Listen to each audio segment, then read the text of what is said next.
सीतारामचंद्राभ्याम नमः। श्रीमद् वाल्मीकि रामायण अयोध्या कांड 11वां सर्ग। कैकेयी का राजा को प्रतिज्ञाबद्ध करके उन्हें पहले के दिए हुए 2 वरों का स्मरण दिलाकर भरत के लिए अभिषेक और राम के लिए 14 वर्षों का वनवास मांगना। भूपाल दशरथ कामदेव के वाणों से पीड़ित तथा काम वेग के वशीभूत हो उसी का अनुसरण कर रहे थे।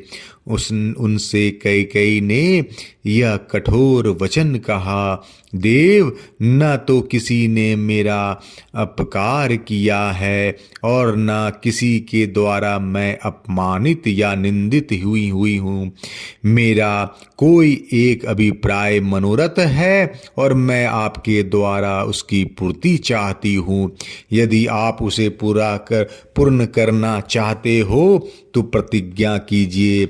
इसके बाद मैं अपना वास्तविक अभिप्राय आपसे कहूँगी। महाराज दशरथ काम के अधीन हो रहे थे। वे कैकेयी की बात सुनकर किंचित मुस्कुराए और पृथ्वी पर पड़ी हुई उस देवी के केशों को हाथ से पकड़कर उसके सिर को अपने गोद में रखकर उससे इस प्रकार बोले, अपने सौभाग्य पर गर्व करने वाली कैकेयी, क्या तुम्हें मालूम नहीं है कि नरश्रेष्ठ श्री राम के अतिरिक्त दूसरा कोई ऐसा मनुष्य नहीं है जो मुझे तुमसे अधिक प्रिय हो, जो प्राणों के द्वारा भी आराधनीय है और जिन्हें जीतना किसी के लिए असंभव है। उन प्रमुख वीर महात्मा श्री राम की शपथ खाकर मैं कहता हूँ कि तुम्हारी कामना पूर्ण होगी। अतः तुम्हारे मन की जो इच्छा हो उसे बताओ। कैकेयी, जिन्हें 2 घड़ी भी न देखने पर निश्चय ही मैं जीवित नहीं रह सकता, उन श्री राम की शपथ खाकर कहता हूँ कि तुम जो कहोगी उसे पूर्ण करूँगा। कैकेयी नंदिनी, अपने तथा अपने दूसरे पुत्रों को निछावर करके भी मैं जिन नरश्रेष्ठ श्री राम का वरण करने को उद्धत हूँ उन्हीं का शपथ खाकर कहता हूँ कि तुम्हारी कही हुई बात पूरी करूँगा। भद्रे कैकेयी राजकुमारी, मेरा यह हृदय भी तुम्हारे वचनों की पूर्ति के लिए तत्पर है। ऐसा सोचकर तुम अपनी इच्छा व्यक्त करके इस दुख से मेरा उद्धार करो। श्री राम सबको अधिक प्रिय हैं। इस बात पर दृष्टिपात करके तुम्हें जो अच्छा जान पड़े वह कहो। अपने बल को देखते हुए भी तुम्हें मुझ पर शंकाएं नहीं करनी चाहिए।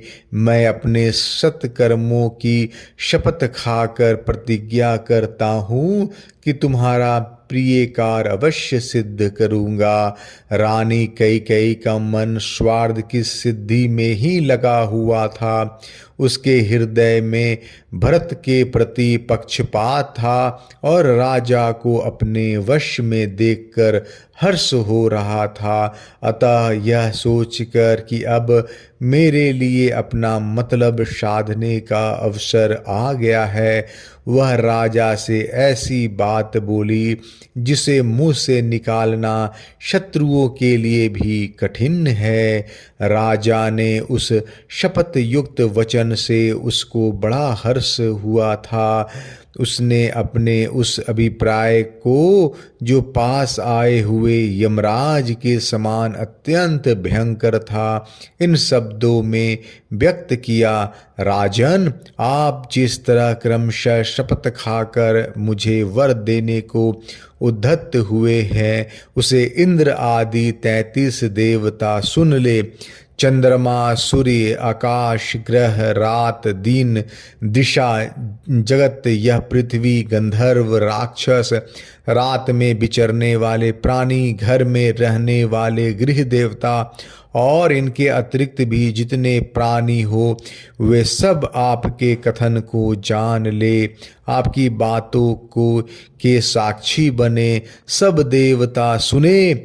महातेजस्वी सत्य प्रतीक, धर्म के ज्ञाता, सत्यवादी तथा शुद्ध आचार विचार वाले ये महाराज मुझे वर दे रहे हैं। इस प्रकार काम मोहित होकर वर देने को उद्यत हुए महाधनुर्धर राजा दशरथ को अपनी मुट्ठी में करके देवी कैकेयी ने पहले उनकी प्रशंसा की, फिर इस प्रकार कहा, राजन, उस पुरानी बात को याद कीजिए। जबकि देवासुर संग्राम हो रहा था, वहाँ शत्रु ने आपको घायल करके गिरा दिया था, केवल प्राण नहीं लिए थे। देव, उस युद्ध स्थल में सारी रात जागकर अनेक प्रकार के प्रयत्न करके जो मैंने आपकी जीवन की रक्षा की, उससे संतुष्ट होकर आपने मुझे 2 वर दिए थे। देव, पृथ्वीपाल रघुनंदन, आपके दिए हुए वो दोनों वर मैंने धरोहर के रूप में आपके ही पास रख दिए थे। आज इस समय उन्हीं की मैं खोज करती हूँ। इस प्रकार धर्मतः प्रतिज्ञा करके यदि आप मेरे उन वरों को नहीं देंगे तो मैं अपने को आपके द्वारा अपमानित हुई समझकर आज ही प्राणों का परित्याग कर दूंगी। जैसे मृग बहेलिए की वाणी मात्र से अपने ही विनाश के लिए उसके जाल में फंस जाता है, उसी प्रकार कैकेयी के वशीभूत हुए राजा दशरथ उस समय पूर्व काल के वरदान वाक्य का स्मरण कराने मात्र से अपने ही विनाश के लिए प्रतिज्ञा में बंधन में बंध गए। तदंतर कैकेयी ने काम मोहित होकर वर देने के लिए उद्धत हुए राजा से इस प्रकार कहा, देव, पृथ्वीनाथ, उन दिनों आपने जो 2 वर देने का प्रतिज्ञा की थी उन्हें अब मुझे देना चाहिए।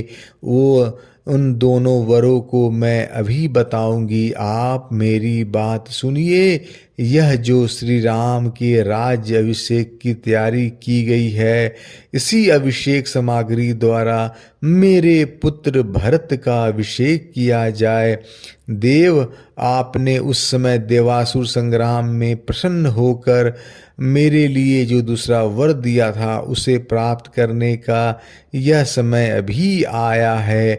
धीर स्वभाव वाले श्री राम तपस्वी के वेश में वल्कल तथा मृग चर्म धारण करके 14 वर्ष तक दंडकारण्य में जाकर रहे। भरत को आज निष्कंटक युवराज पद प्राप्त हो जाए, यही मेरी सर्वश्रेष्ठ कामना है। मैं आपसे पहले का दिया हुआ वर ही मांगती हूँ। आप ऐसी व्यवस्था करें जिससे मैं आज ही श्री राम को वन की ओर जाते देखूं। आप राजाओं के राजा हैं, अतः सत्य प्रतिज्ञ बनिए और उस समय उस सत्य के द्वारा अपने कुल शील एवं जन्म की रक्षा कीजिए। तपस्वी पुरुष कहते हैं कि सत्य बोलना सबसे श्रेष्ठ धर्म है। यह परलोक में निवास होने पर मनुष्यों के लिए परम कल्याणकारी होता है। अयोध्या कांड 11वां सर्ग समाप्त। जय श्री राम।